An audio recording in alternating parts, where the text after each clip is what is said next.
What's up, y'all? Man, I wanna talk today. God put on my heart. I want to tell you about this angel He put in my life when I was in 11th grade. I want to talk about Uncle Duke, man. Uncle Duke, Kansas City, Topeka, Kansas. That's where he from. He was I think he was a coach at the time. He was a principal at high school. Man, let me tell you how you touched my life just by the way that you treated me. I know you was my uncle, but you treated me like you was like I was a son and you wanted to mold or you seen something in me that you wanted to get out of me. So let me tell you. Uncle Duke, Uncle Duke, Uncle Duke. Man, between you and your son, Super Duke like a brother to me. You was like a dad that I looked up to. But God bless you to come in my life. And I want to tell you that because I saw it in a vision. And I was just looking over my life and just seeing the road that I'm traveling. And my heart stopped on you today. I got so many people I want to talk about, but today is your day. And man, I want to say thank you, thank you, thank you from looking inside of me and seeing this broken kid from Mississippi. I know you saw it in me because I see it in my vision that you saw it. So listen, the reason I'm making this video today for you, man, when I was in Topeka, Kansas with you, how you embraced me and showed me so much love, man. And my thing is, Uncle Dude, it's just the glow from your face, from me being a kid at the age of 16, traveling with you, your son, Big Duke, and Bryant, just to see how you treated your boys. It's a reflection on how I treat my boys now. Man, you were such a loving and caring about everything that they did. And you treated me the same way. I remember the first night I got up there, we were down in the basement. We was just sitting there talking. And you asked me, you said, what's your dream? I told you, I said, I want to become a professional football player. You gave me a look on my face like, bing, it can happen. When I saw you say it can happen, you're the first person in my life that I ever said that to. They gave me an answer. And then I'm looking over my life. I'm not saying that the people that I was involved around, they didn't see what I see. In order for me to see what I need to see, I had to come up out of that circle and get in your path.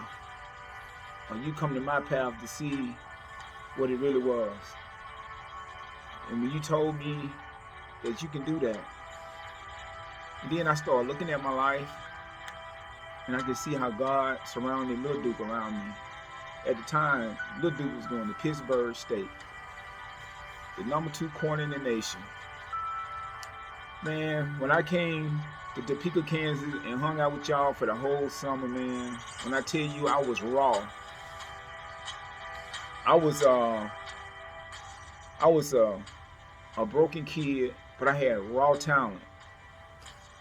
And just to think, man, how God put people in your life.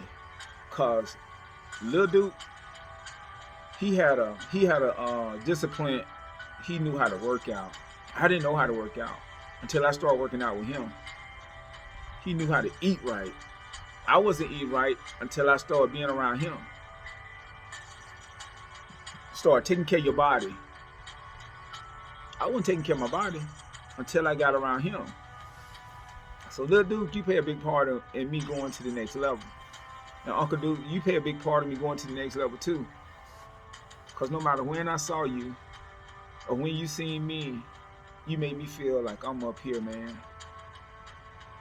And I feel like that you saw me down here as a kid that been trampled, been stepped on, because you seen how the environment that I was in, and the people, I was around a lot of dream killers. But at the same time, God said, I'm going to put people in your path to get you where you need to be. So whoever trying to kill your dream, it's not going to happen. And man, you came in at the right time, in the right moment, man. I came to Topeka, Kansas. I was working out with the number 2 DB in the nation, college football. Super Duke. I'm lifting weights.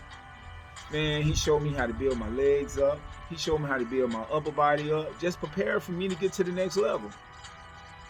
And when I started working out with him, the imagination that I had that God gave me, because listen, anybody see this video, your imagination is real, but you just got to watch who you tell it to. And I told mine to Uncle Duke. I told Uncle Duke my imagination. Now the day went by. We sitting out there in the yard. We throwing the football. I can already catch, but I'm getting better. But at the same time, I got people in my life that care on a vision that I have that I can go. Man, Uncle Duke, let me tell you, man. You sparked the fire to get me up there that summer to work out with Duke. You say, I'm going to get him up here. I want to work out. Because you seen the kind of athlete that I was just by hearsay. You sparked that fire, man. And just the way that you come at me. You seen that I had a broken heart. You seen that I had a stone around my heart on where I come from. But at the same time, you knew exactly what it takes to get me to speak, to get me to talk, to get me to act like this, to get me to act like that, just so I can open up to let it out. And once I did, man, I appreciate you. I appreciate you from hanging out with me, just spending the time with me to hang out with your boys to go to WWF. All the wrestling, to shoot basketball with me. I mean, everything, man. But I'm going to tell you the gold mine that got me tuned in after working out with Lil Duke. You was a high school coach. You used to coach Lil Duke. And we were down in the basement. There was a TV sitting right there in the corner. And under that TV, nothing but DVR tapes. VCR tapes. When I tell y'all I had a stack of tapes, boom, boom, boom. The whole summer. Every night I went to bed, I popped one of the Duke tapes in. Lil Duke tapes. Superstar athlete. I'm watching it. I'm watching him. I'm watching him what he do. I never did what he did yet, but I'm watching him what he do. Then on top of that, I'm listening to Duke interviews. Because I know one day I'm going to be speaking like that. I'm going to have to talk like this. I'm going to have to talk like that. I'm going to have to play like this and have to play like that. I watched them I watched them over and over and over again. There have been times Lil Duke would come down. We'll watch the same tape over and over, man, and I'm just calculating in my head, picking up what I need in my head. Because I know one day I'm going to have to perform. I'm going to have to say that. I'm going to have to do that. Oh, boy. And I thank you so much. I thank you. Me and Duke worked out every day, Monday through Friday, man. This man taught me everything I need to know about taking care of your body, working out, doing this, doing that. And the whole time before I got up there where y'all were, the only thing I kept hearing, you ain't gonna be this, you can't do this, you can't do that, you can't do that. Your mama got 13 kids, she don't have nothing, so you ain't gonna have nothing. And I kept saying to myself, devil is a lie. The devil is a lie. God kept telling me to speak it. Speak it. He said, whatever you want, you gonna get it. You just gotta keep speaking it. Don't listen to the small-minded people. Don't listen to them. My own family member, man. God revealed my whole family members to me on how they are. It ain't their fault, but it was just a stepping stone for me to get over, to get where I needed to be. But I couldn't fall for family members. Because some levels, you go, family members can't go with you. But at the same time, new level, new devils. So every level I got to, you had new devils. Man, I thank you. I thank God. I thank God. In my most disappointing moment when I was in Topeka, Kansas, man, me and little Duke went out to work out. We got our legs in, arms in. So Duke got a phone call. His friends wanted to meet him at Highland Park Gym, where they played basketball at. He was out there shooting around. I think he was out of town at the time. And man, we went up. Duke went up for a layup and came down. Messed his whole knee up, man. Man, that I cried when I got back to the room because I knew he had a dream to make it to the NFL. Yes, we were just sitting at the table just 2 weeks before all that happened. With one of his friends came up from Pittsburgh State. We was talking about, I guess the guy played tight end. And I listened to everything we were saying, man. I applied it in my life. But when Duke got hurt, man, that's when his dream went away. But at the same time, Duke kept working. He was really trying to make a comeback, man. And that, when I seen that in him, I knew that I couldn't quit. But you know what I found out? About if you got a dream, to make that dream not possible, if you quit. So I knew I couldn't quit. So if I knew I didn't quit, I'd have a shot. Even if I hit that one time. And you got to keep saying, I can. And don't live the if factor. It's a hope. And a dream. A vision. And Uncle Duke, you gave that to me, man.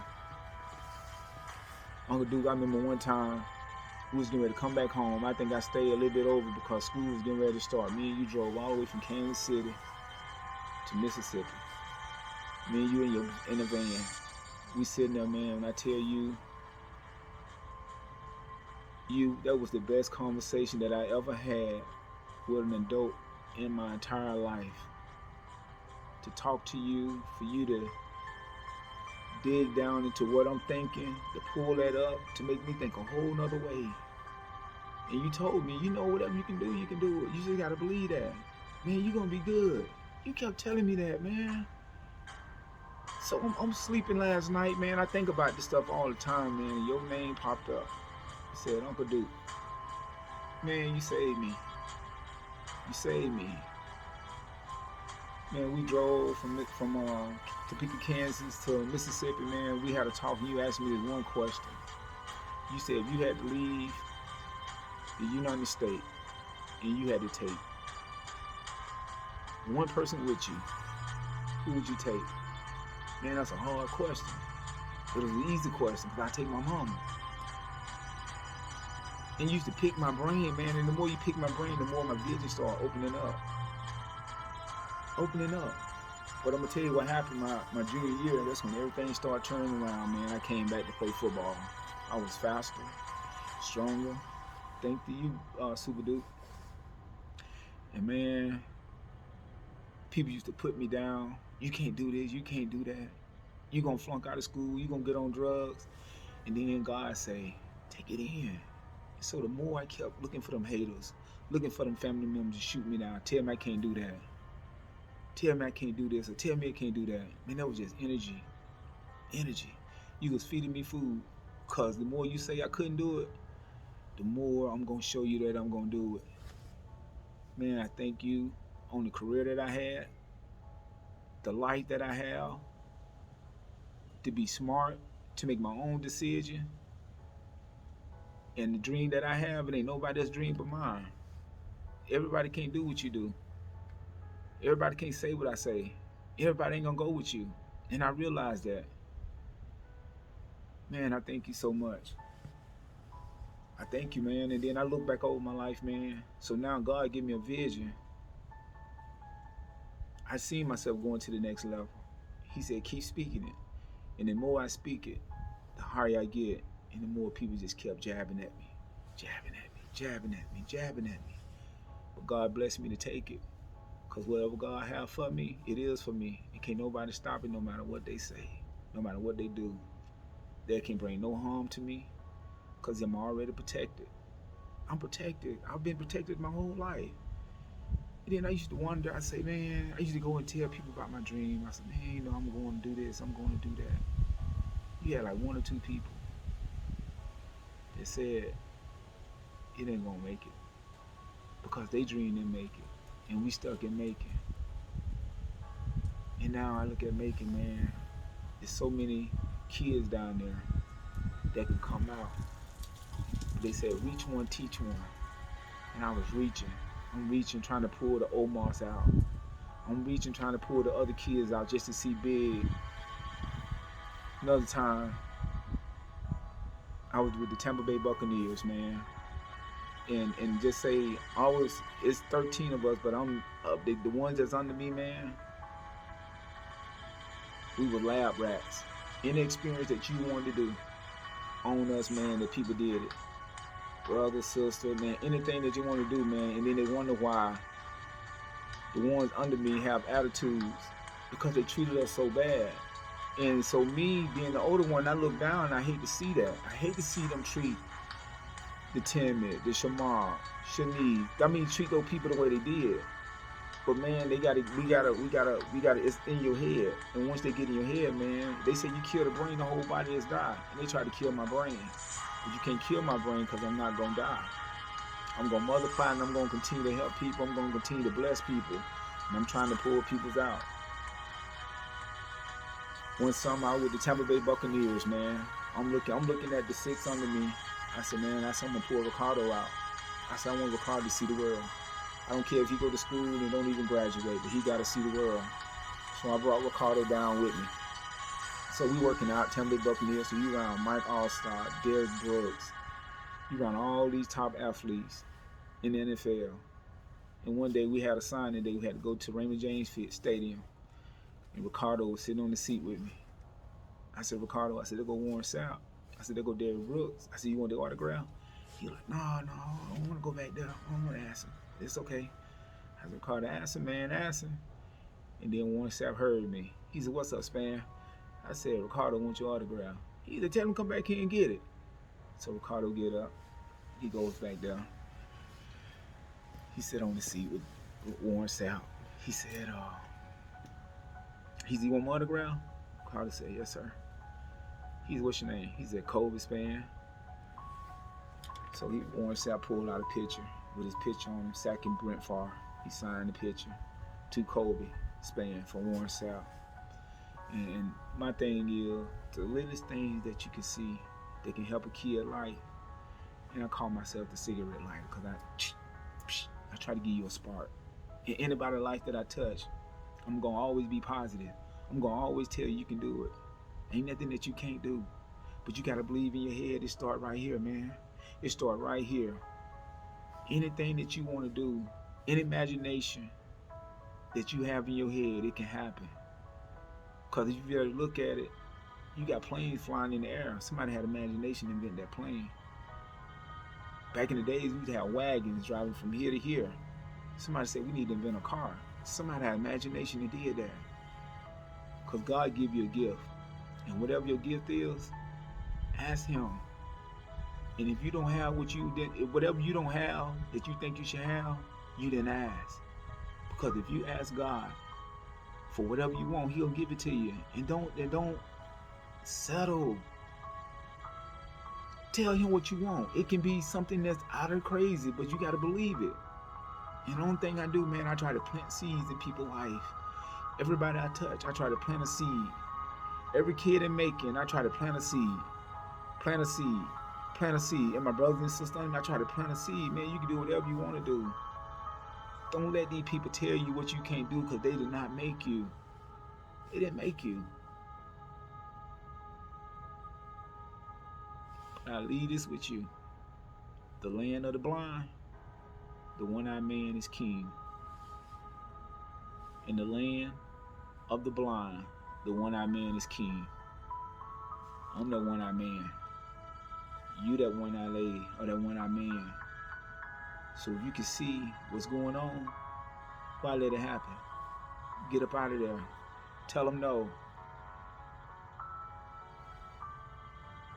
You allow whatever you allow to happen in your life. You control anything that happen in your life. You can say no. I don't care. I don't want it. You do that. You get to choose that.